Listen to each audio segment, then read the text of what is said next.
If you're feeling like you're in a bit of a rut or you're a little bit frustrated and 2020 feels like the longest year ever, but we are already in August and Christmas and the holiday season is just around the corner. And if you feel like the whole festive season is something that you do not even have the mental bandwidth to deal with right now, then this podcast is for you, because I'm going to share some simple tips that you can use to maximize your revenue and your sales in the lead up to the holiday season and to Christmas without feeling like it is going to take more time and more energy than you have. Welcome to the Bringing Business to Retail podcast, where I, Selena Knight, share strategies, interview retail revolutionaries, and delve into the minds of e-commerce experts to help you grow a profitable, independent retail or e-commerce business. If you're stuck in a rut, or if you feel like business is way harder than it should be, or you've overachieved all of the things that you've set out to and are wondering what to do next, or how do I even make this better? I know that you're going to love today's episode.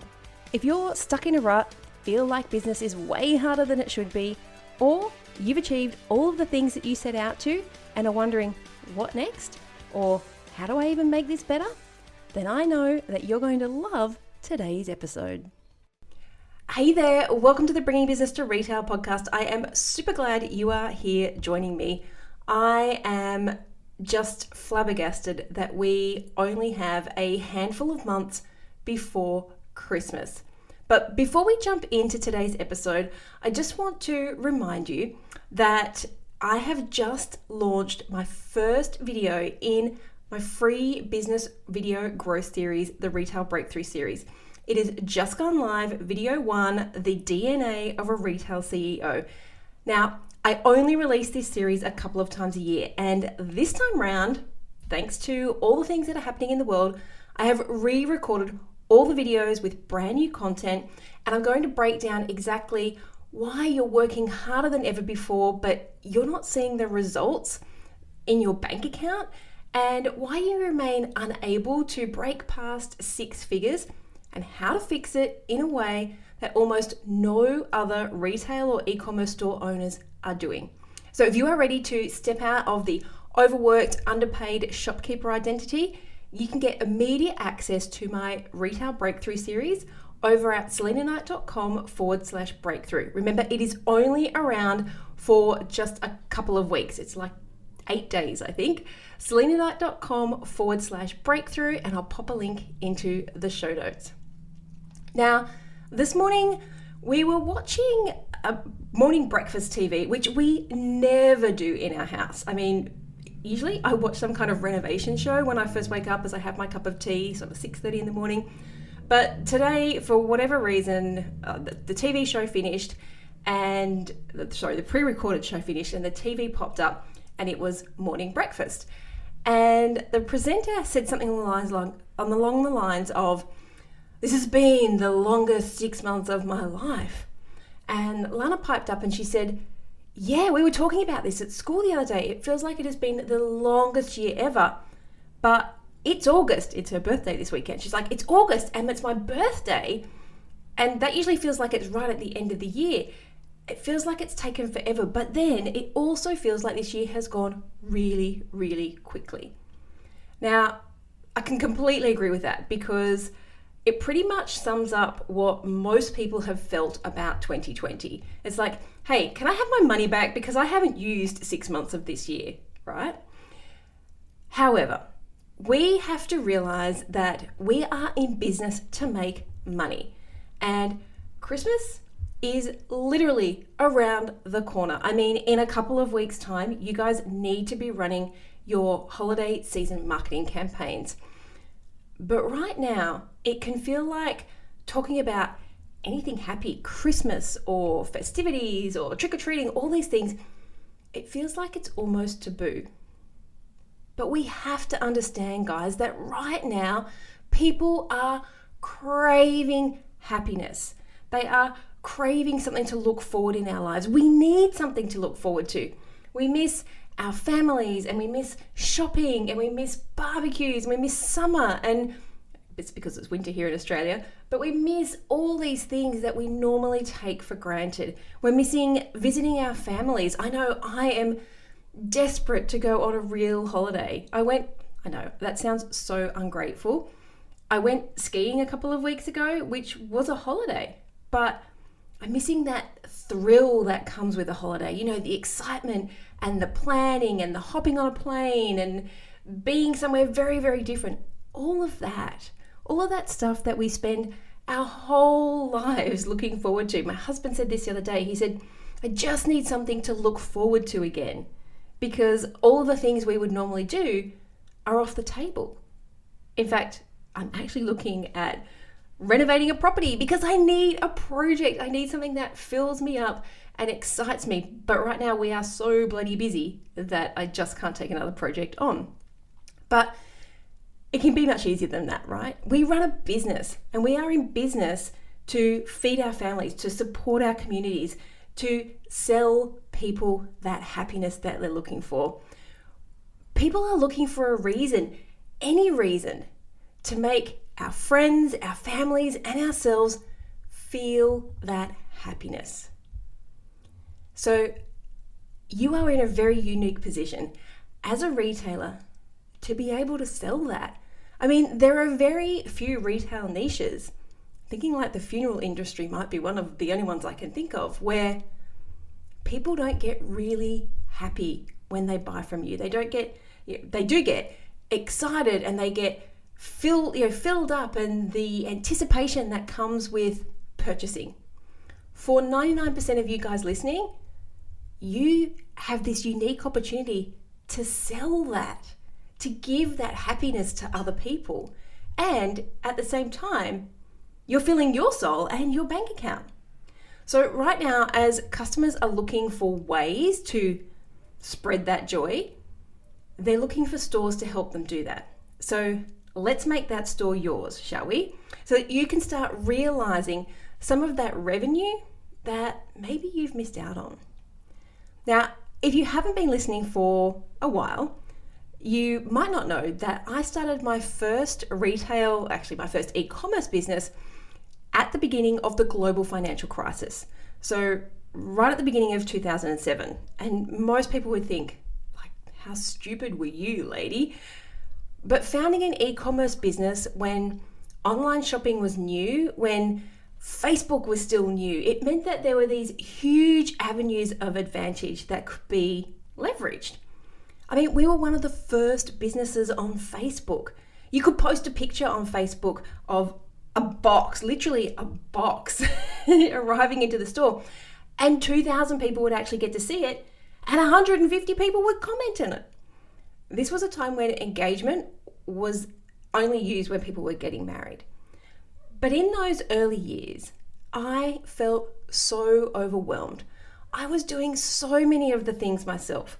I did all of the marketing, I did the customer acquisition, I did the email newsletters, I did the Facebook ads. Yes, that's how long I've been around for. But I worked out pretty quickly that you can't do everything. So I'm pretty smart when it comes to this stuff. I managed to rope my team into posting flat lays on social media, on Facebook, because that's all that was back then. But I managed to put a system together where my team would do that kind of stuff. They were sourcing people to come and write blog posts for us, guest blog posts. Yes, right back when blog posts were still a thing. I mean, look, sidetrack, the death of Google Reader was the death of blogs. I don't know why Google ever took away Google Reader. But when we couldn't get guests, even my team were writing blog posts and reviews and customer tutorials. I would do video tutorials. But essentially my job was pretty much managing the whole business and running all of the marketing. And that was on the days when I didn't actually work in the shop. And when I look back now, I can see that I truly believed, and to be fair, this has a lot to do with the way I was brought up, that if you worked more, the more hours you worked, the more money you would make.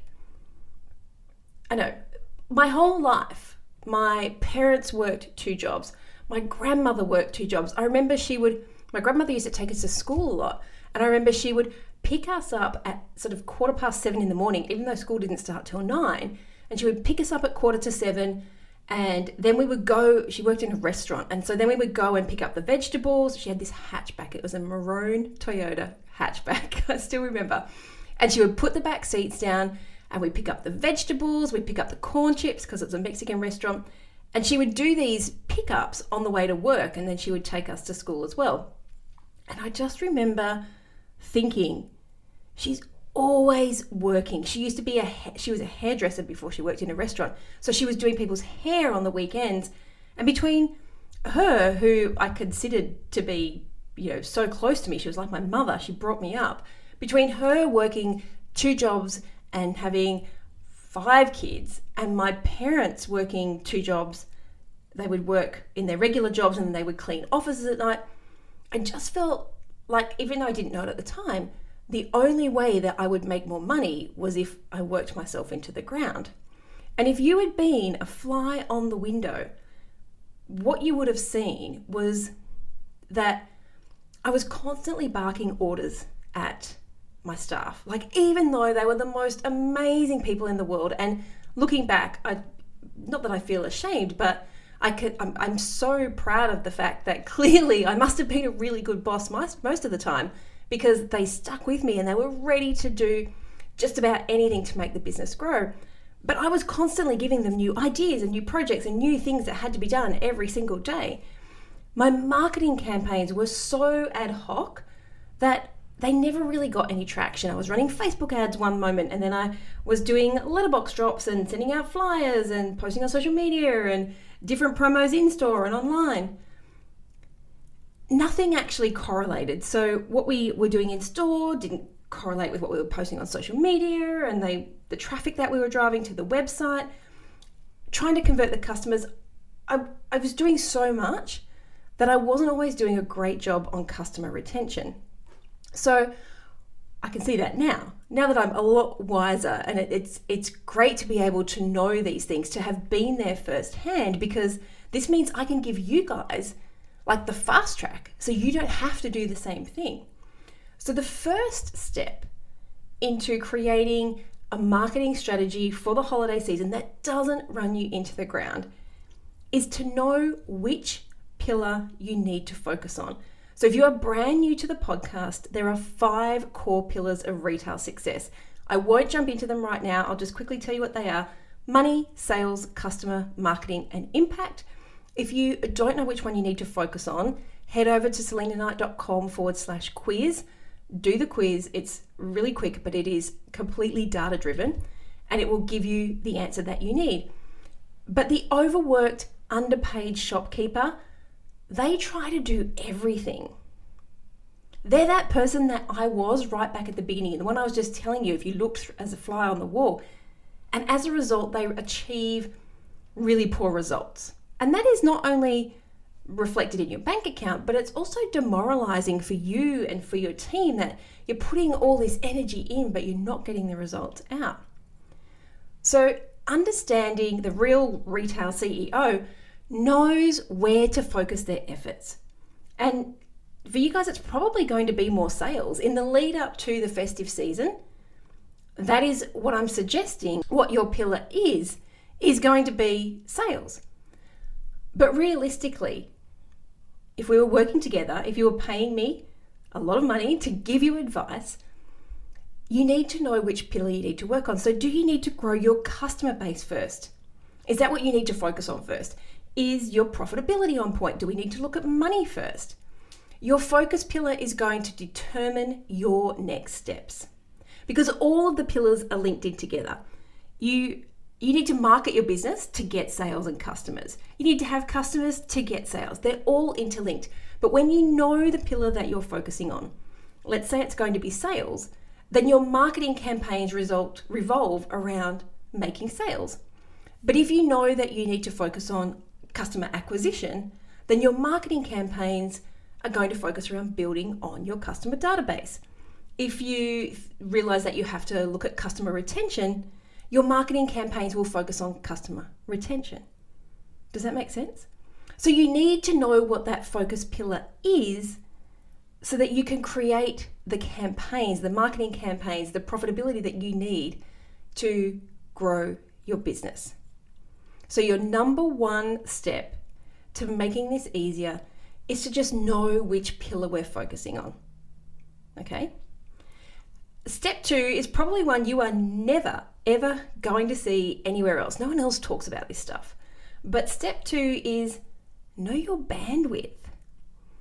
This is the perfect time for you to sit down and plan and work out what you truly have the bandwidth to take on. Can you realistically do a promo each week? Or is it going to have to be every 2 weeks? Can you have multiple campaigns running at once? You're going to have to look at your calendar, your workload, if you're working, if you're homeschooling. What does that look like for you right now? And what is that going to look like for the next 3 months? What can you subtract? What can you delete? Because right now, your strategy for the holiday season needs to be a priority. You cannot let this slide, guys. I'm guessing for probably 70% of you guys listening, your sales have tanked because of COVID. So right now, this has to be your priority. But you also need to know what you can physically and mentally take on. I'm not saying you have to avoid doing the strategy. In fact, it's complete opposite. I'm saying you need to see what other things in your life can you avoid. What can you subtract? What can you take away? What can you delete? What can you wipe out entirely? Because this needs to be your focus starting today. All right, step two, know your bandwidth. Step 3 is make a list of the opportunities that you have. This one's like really fun, and you can do it while you're like in your head, while you're running or while you're doing something else. You can just scratch this down on a piece of paper. But between now and the end of the year, we've got things like here in Australia, we've got Father's Day, there's Halloween, there's Thanksgiving in the US, Black Friday, Cyber Monday. I did a really great episode last year on Black Friday, Cyber Monday, and how you can leverage it without discounting. I'll link to that into the show notes. But you have opportunities between now and Christmas that you can be leveraging. Remember, understanding which pillar you're focusing on and what your bandwidth is right now. What are you going to focus on? Because you can't let these opportunities slide. If you are ready for Father's Day, fantastic. If you can't do Father's Day, can you use Halloween? Can you use Thanksgiving? I'm sure that you guys have got stock that you need to clear out. Black Friday, Cyber Monday is your perfect opportunity for that. Okay, so step 3, know your opportunities. Now, step 4 is, again, something that you can do while you're watching TV or you're having a coffee or you're pretending to homeschool the kids because you've got paper and pen. But I want you to list out the places that you can advertise your campaigns or your promotions. Now, all too often, this is where retail and e-commerce store owners' marketing campaigns come completely undone. And I know that it can feel overwhelming when you start to do this. But to get the maximum ROI for your investment of time, energy, and money, you need to put the right message in front of the right people at the right time. So where are you going to market? Is it going to be the social media channels? Is it your website? Is it in store? Is it in your windows? Is it your point of sale? Map all those out so that you know, going back to step 2, your bandwidth, you know how much of your bandwidth it's going to take to do all those things well. When you start to subtract or delete from here, if you forget to put it on the front page of your website, if you forget to put it in your window, if you've got a physical store, if you forget to put the social posts up, that's when you lose money. Can you guys hear me banging the table? That's when you lose money, and you cannot afford to lose money right now. Okay, step 4, I want you to list out as many places as you can to advertise your promotional campaigns. And step number 5, this is my favorite, delegate. Because you cannot do this on your own. Now, I am lucky to have an amazing team. I've always been lucky to have amazing teams. I have cultivated some of the best human beings to work with me in both my retail stores and in my business right now. So look, it probably comes a lot to do with my hiring process, but I'm just going to go with they're attracted to working with, we're attracted, we attract amazing people to work with us. But you cannot do this on your own, guys. It's physically impossible for you to run an amazing marketing campaign, to be a great parent, to be a great partner, to run a successful business, and to look after yourself. You cannot do a successful marketing campaign if you are wasting your time creating graphics instead of actually driving customer traffic to your store, whether it's online or offline. And this is, we talk about this in the Retail Breakthrough series. If you haven't already signed up for it, video 1 has dropped today. And I talk about the DNA of a retail CEO. It is really important. If you do nothing else, I really recommend you sign up to the series because you will get so much out of the content. You will take what I teach you and you will put it into place within the next couple of weeks so that you can start moving your business forward, further, faster. It's like 3 F's. So step 1, just a quick recap, know which pillar you need to focus on. Because the overworked, underpaid shopkeeper tries to do everything, the retail CEO knows what their focus is. Step 2 is to know your bandwidth. Step 3 is to map out those opportunities you've got. And step 4 is to list out all the places that you can use your promo for. And step 5 is to delegate. If you are ready to grow your business with clarity and confidence and control, instead of hard work, hustle, and constantly crossing your fingers, I'd love it if you could come and join me for the Retail Breakthrough series where overworked, underpaid retail and e-commerce shopkeepers just like you stop hustling and grinding and step off the cash flow roller coaster where you stop wondering why you're spending more time working than you are living and you step into the role of the retail CEO who leads their business with confidence, clarity, and control. So, available for just not very long at all, a limited, very, very limited time. What is it, 10 days, 8 days, 7 days? Not very long at all. Come and join me over at selinaknight.com/breakthrough, completely free, and it might just change your life. I hope you've really enjoyed these 5 easy steps to build your Christmas or festive season, if that's the way you're inclined, marketing strategy without taking too much more on. I will see you, if not in the Retail Breakthrough series, here again next week. Bye. I hope you enjoyed this week's episode of the Bringing Business to Retail podcast. You can find all of the show notes over at selinaknight.com. If you found something that you heard today particularly useful, I'd love it if you could leave me a review on iTunes or Stitcher. And of course, feel free to share this episode with someone that you think could benefit by listening to it. Want more retail biz strategies? You can watch the Bringing Business to Retail TV show, where each week I'll answer a question or provide you with a simple, actionable retail biz strategy that you can implement in your business right away. If you have a question or a guest, I'd love to hear from you. Drop my team an email at podcast@selinaknight.com and I'll see you on the next episode. Have a great week.